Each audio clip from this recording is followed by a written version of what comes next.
Hi Year 11, in this video I'm going to be explaining how to answer each question on the English Language Paper 1 exam.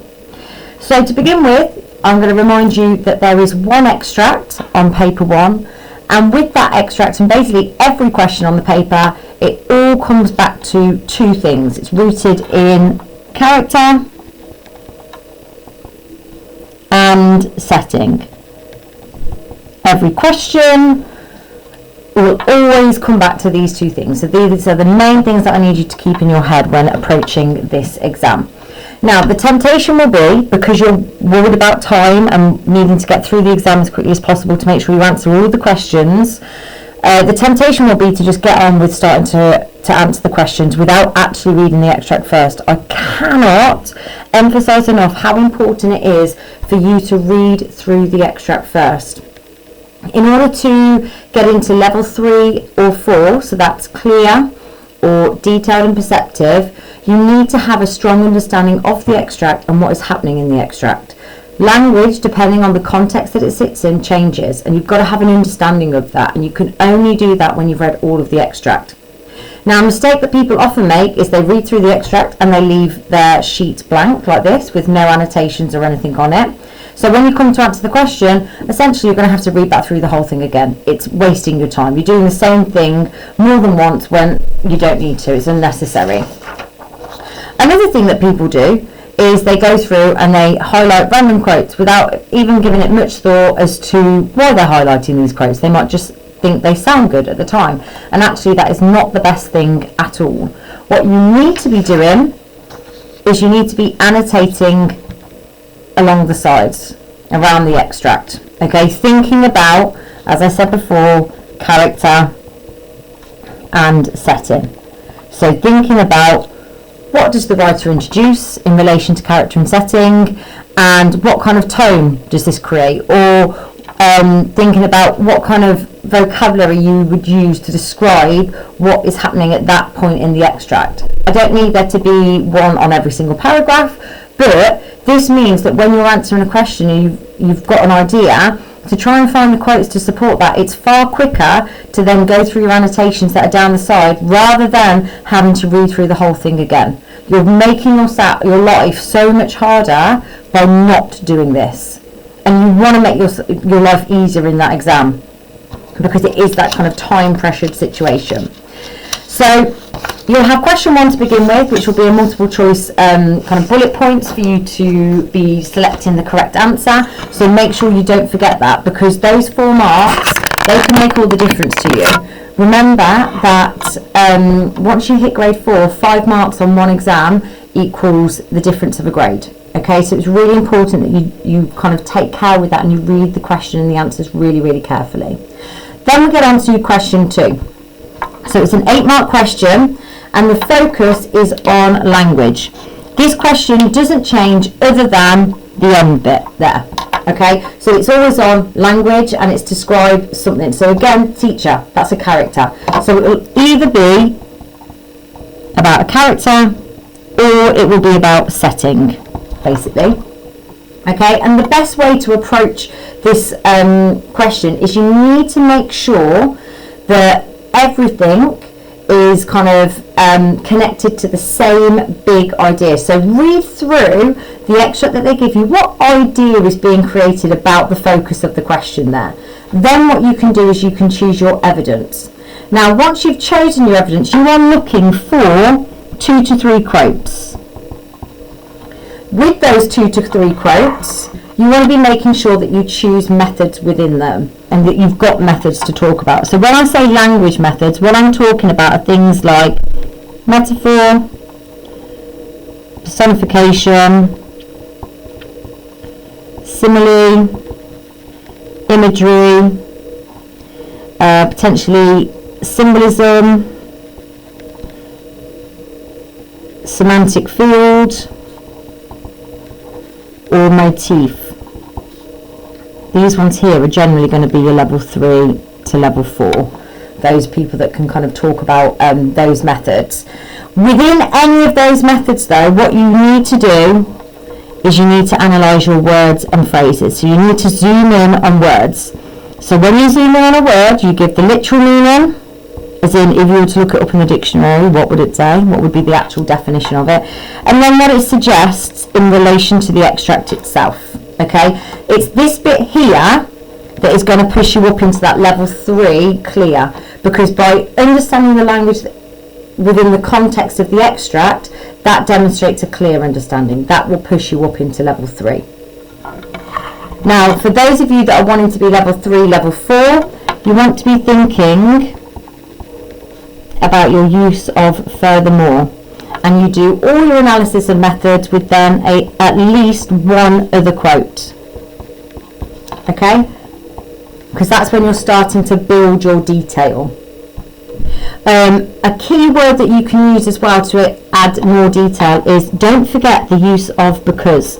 That really is quite kind of, like, I'd say like a golden kind of phrasing really, because it really signals to the examiner that you are adding detail to your response. Okay, so it suggests this because. Okay, that is what is going to get you up into your, at least your level 3. You're going to be clear because you're explaining why you've put in that first bit analysis there.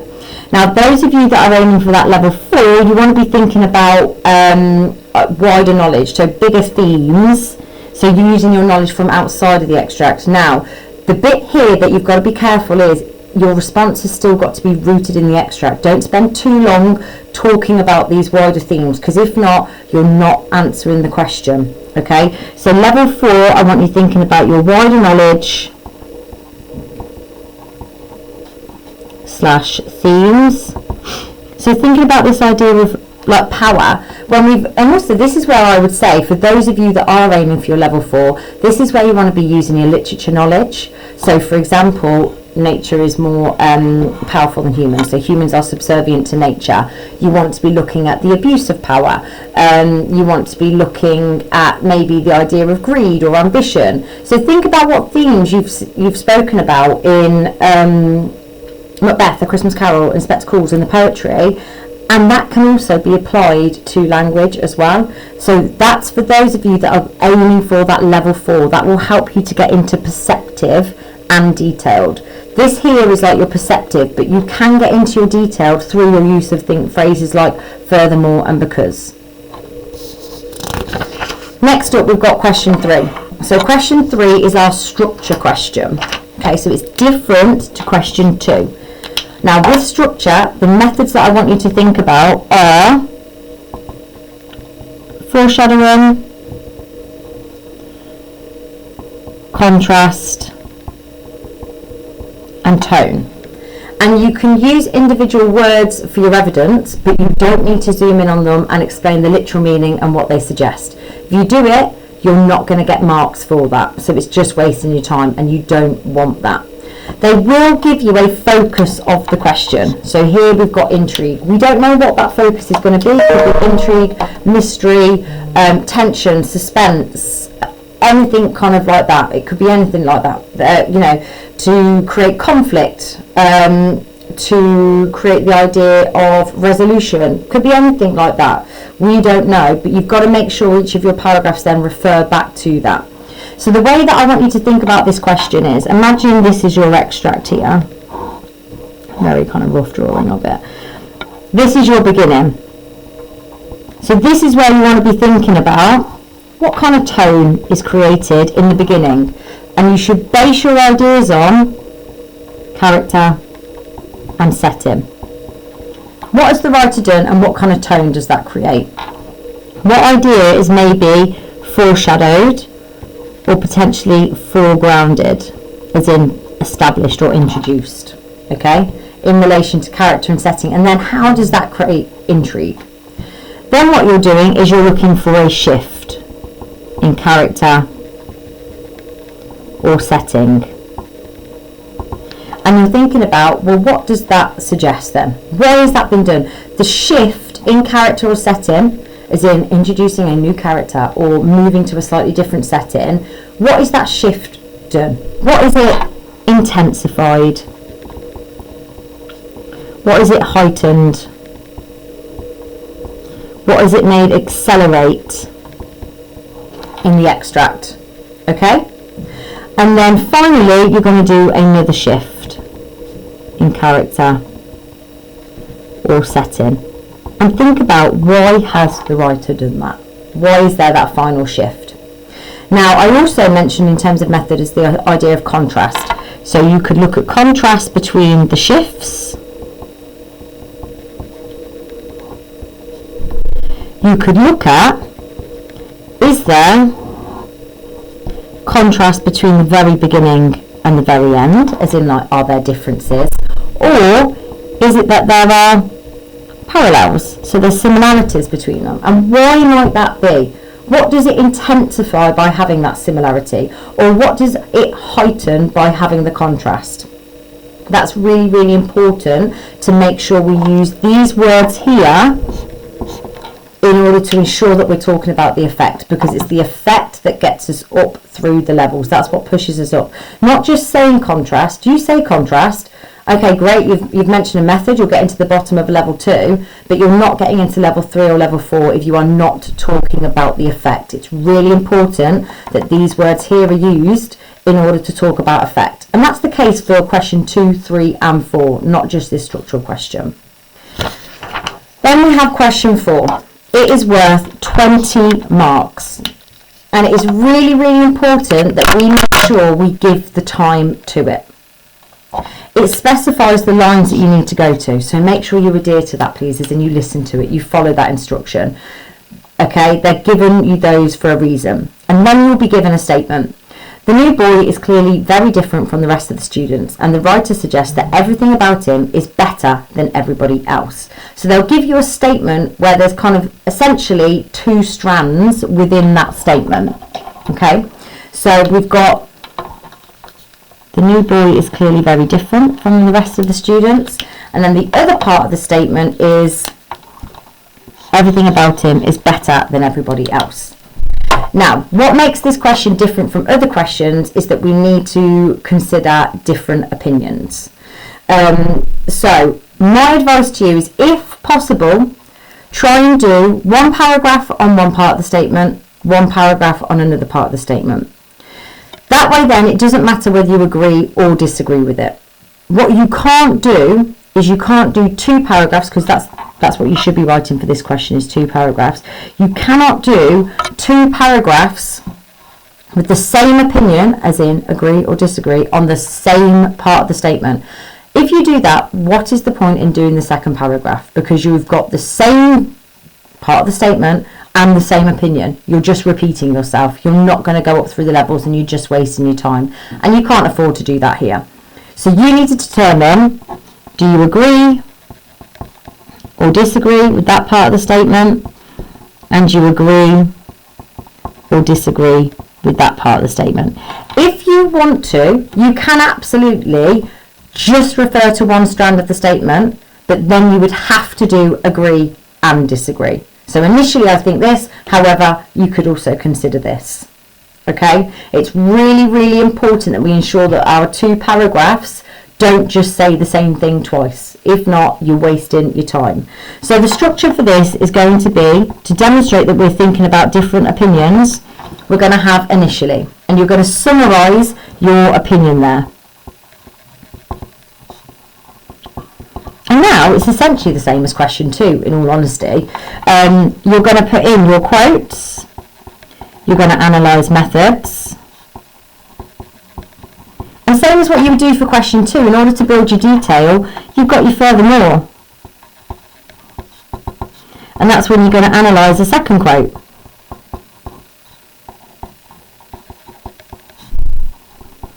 I'd say the main difference then is that we've got our therefore, as in summarise your opinion,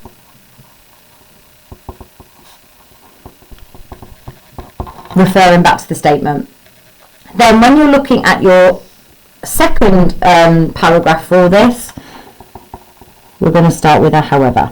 So initially this could be said, however, we need to consider this opinion here. And that really signals to an examiner that you are considering multiple interpretations. You're not just sticking with the same opinion on the same part of the statement. And then it's the exact same again. Quotes, analyse methods, and you'll be really, really familiar with this. It's exactly the same as what you've done for question 2. That's when you do your second quote. Analyse methods again. And if you want to use a different word and not use therefore, then you could write something like subsequently instead.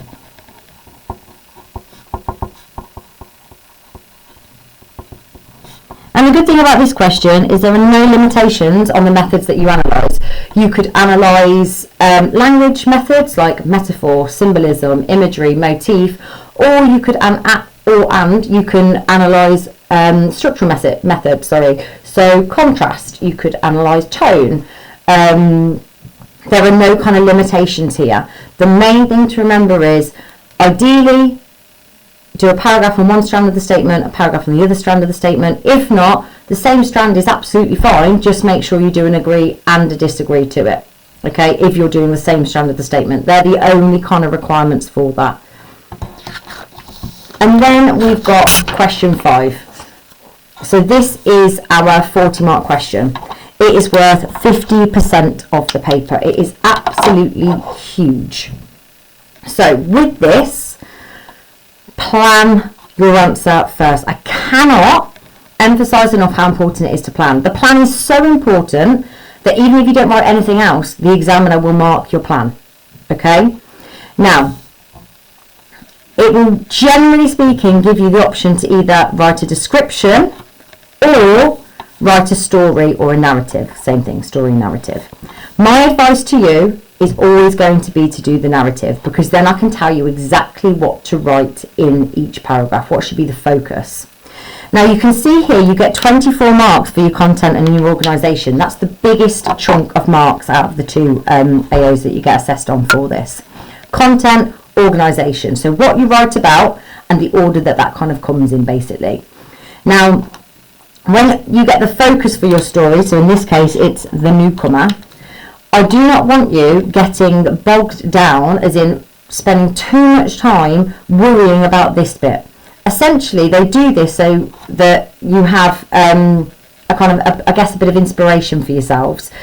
Essentially, all it's asking you to do is create a story with setting and character being considered in it. That's what they want. I do not want huge stories of travelling across the world and all these major things happening. You're not writing the script for a film. You are writing the opening to a story in 45 minutes. So you've got to make sure that you keep it really narrow, really kind of rigid and focused. Do not think, right, okay, I've got to do this massive, huge whole story about this newcomer and, going wild with it. Okay? Really keep in control of what you're talking about. So your paragraph 1 is always going to be your wider setting. So by that I mean things like think about the sky, the clouds, the weather, the temperature. Is it, what kind of tone are you trying to create? Do you want a sunny day or is it going to be miserable? I always find it easier to write about things that are a bit more dark and gloomy. So you might have frost, you might have fog, you might have snow, sleet. Then you're going to zoom in. Setting, so you're going to focus on something within that setting. Maybe it's an individual tree, maybe it's a single cottage, maybe it's a gate in the entrance to a park, maybe it's an alleyway, a corridor, a doorway. Okay, and you're going to then describe that in more detail. Then you're going to introduce a character and you're going to describe that character in as much detail as possible. So think about the clothing, their eyes, are they darting around? Are their shoulders hunched or are they pushed back? Have they got wrinkles? Have they got grey underneath their eyes as if they're tired? Think about what you can suggest rather than just say. You're not going to say they were scared. How could you describe a person to suggest that rather than just stating it? Then that character is going to do something or see something.